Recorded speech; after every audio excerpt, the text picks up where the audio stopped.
Алаңға қаптап келіп жатқан жастарды көріп, көзіміз бұлдырап, көңіліміз әлем-жәлем болған. Әй, рух тірі екен ғой, тірі екенбіз ғой деп еді Жұмабай дос, түрі бұзылып, ерні дірілдеп тұрып. Өзім әлі күнге дейін іштей төбеме көтеріп жүретін бірер үлкендер, зиялылар сол күні алаңға шықты. Бірері таяқты жеді, қудаланды да. Бірақ халықтың қаймағы сол күні сыр беріп алды. Өз ағаңды жамандағанмен жұрт жақсы ағасын бере ме? Мен ағаларыма ренжігем жоқ. Әлі жақсы көрем, әрі аяймын. Ақтап алғым келеді. Олар бәлкім мұны түсінбес, еріктері білсін. Мен сол жолы жеген таяқ, естіген сөз, көрген қорлық үшін күйінген жоқпын. Көппен көрген ұлы той, әрі жап-жас жігіттер мен қыздар қыршындарынан қиылыпты жатты ғой. Менікі әншейін. Ең бастысы сол оқиғаның болғаны, бола білгені еді. Рух тірі еді. Күйгенім біздің сорлы ағаларымыздың сорлы қылығы. Мұны айту керек. Өзім қайталамауым үшін, кейінгілер сорлы бола бермес үшін, ұят дегенді, ең болмаса өз ұлдарын біліп өсу үшін. Бірінші, Совет аудандық ішкі істер басқармасына қарасты абақтыда 3 күн тікемізден тік тұрып, камерада отыруға мүмкіндік жоқ. Өлдіге жорып отырған үйге қабырғам сынып қайтып оралған күні.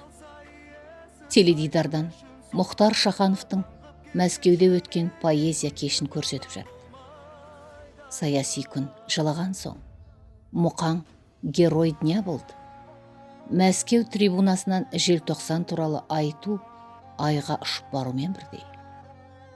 1987 жылдың ақпанында Козыл қысым хатшысы Бірғаным Әйтімованың звоногымен Фариза апам басқаратын пионерден өз еркіммен кеттім. Еңбек стажым үзілмесін деген қауіппен жалынға кіріп, бас редактор Мұхтар Шахановтан аға тым құрыса корректор деп тіркеп қойшы деп өтінгенімде, Мұқаң арттарын қышып алаңға неге бардыңдар деп позициясын ашық айтқан. Лениншіл жас, пионер, білім және еңбек, ұлан, дружные ребяталардың біріккен партия ұйымы ашық жиналыста жаппай тәртіпсіздікке қатысып ұсталған менің мәселеммен желтоқсан оқиғасына партиялық көзқарас туралы мәселені қарады. Аупарткомнан бір орыс жігіт пен қазақ қатын келгенді. Әлгі қатын қазақ жастарының жауыздығы туралы ызалы сөйледі. Одан соң мәселені талқылау басталды.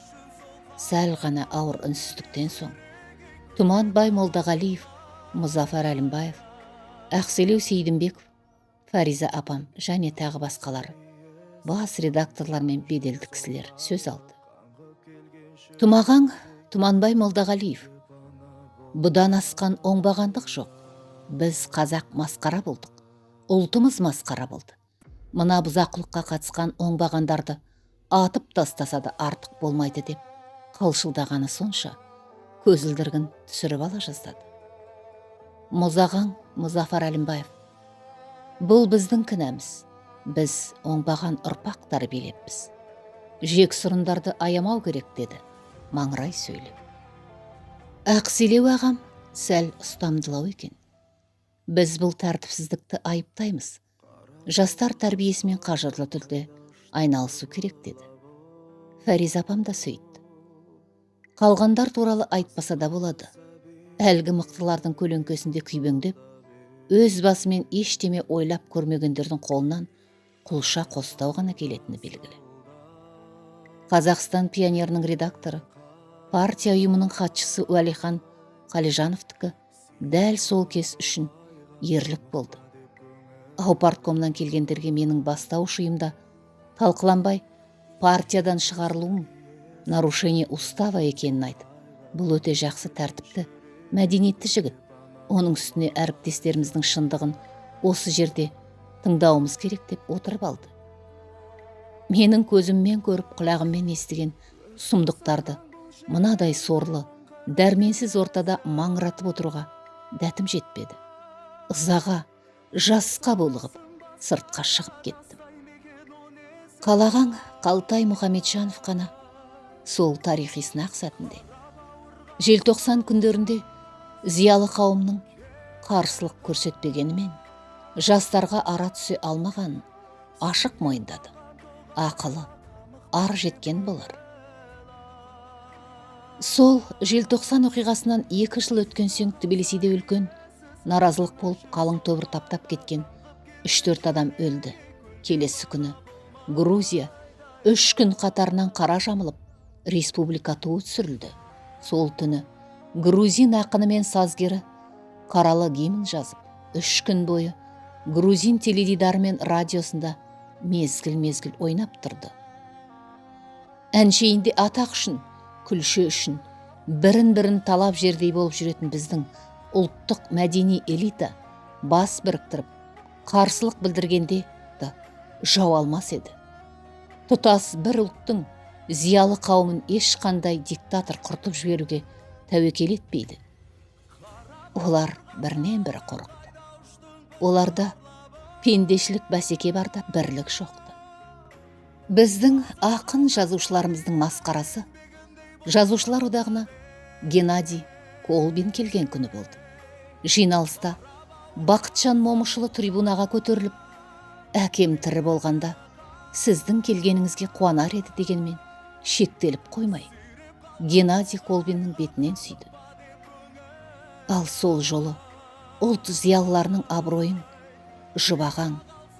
Жұбан Молдағалиев сақтап қалды. Мен қазақтың ұлын қорлап, қызын қарға отырғызып, астынан теуіп, шашынан сүйреп жатқанын көргенше, Ұлы Отан соғысында өлуім керек еді деген асыл аға, арлы адам кейін сол жан қасіретінен оңала алмады. Біздің зиялы қауым қолынан келгенше ақталып бақты. Біреу жылаған, бірінің жүрегі ауырып, қан қысымы көтерілген халде болды. Қазір әрине қазақ үшін өмір сүріп жатқандар көп. Қалың жаутан көз бұқараны алдырқату оңай. Айғайлап қойсаң, кіжінген болсаң жеткілікті. Аңғал халқың сені қорғаушысындай көреді. Зиялы қауымның әртістеніп кеткеннен еш хабары жоқ. Содан соң, түлкі боп қашқан заманды тазы боп шала берді балаларыңа, бизнес жасап бер. Халықтың аузынан жырып, юбилей өткіз, депутат бол. Мәдениетті, әдебиетті қорғамаса, ол өліп қалады деген ұранмен жүріп, өз жағдайыңды жасап ал. Болмаса көзінше мақтап, президенттен атақ, ақша, қызмет алда, былай шыға бере, ақталу үшін ал кеп соны жаманда. Мұны айтпауға, жазбауға болар еді. Мына алмағайып заманда әуелі айнаға қарап, ажарымызды анықтап алуымыз керек. Рухы жүдеген елдің алдындағы жауапкершіліктің қандай болмаған ұлт қаймағы зиялы қауым сезінуге тиіс. Оның жалғыз жолы, онсыз да 4 құбыласы теңеліп, жарымаған ұлттың көзін ашу, ұлтты алдарқатудан арылу. Біздің зиялы қауым қолынан келгенше ақталып бақты. Біреу жылаған, бірінің жүрегі ауырып, қан қысымы көтерілген халде болды. Қазір әрине қазақ үшін өмір сүріп жатқандар көп. Қалың жаутан көз бұқараны алдырқату оңай. Айғайлап қойсаң, кіжінген болсаң жеткілікті. Аңғал халқың сені қорғаушысындай көреді. Зиялы қауымның әртістеніп кеткеннен еш хабары жоқ. Содан соң, түлкі боп қашқан заманды тазы боп шала берді балаларыңа, бизнес жасап бер. Халықтың аузынан жырып, юбилей өткіз, депутат бол. Мәдениетті, әдебиетті қорғамаса, ол өліп қалады деген ұранмен жүріп, өз жағдайыңды жасап ал. Болмаса көзінше мақтап, президенттен атақ, ақша, қызмет алда, былай шыға бере, ақталу үшін ал кеп соны жаманда. Мұны айтпауға, жазбауға болар еді.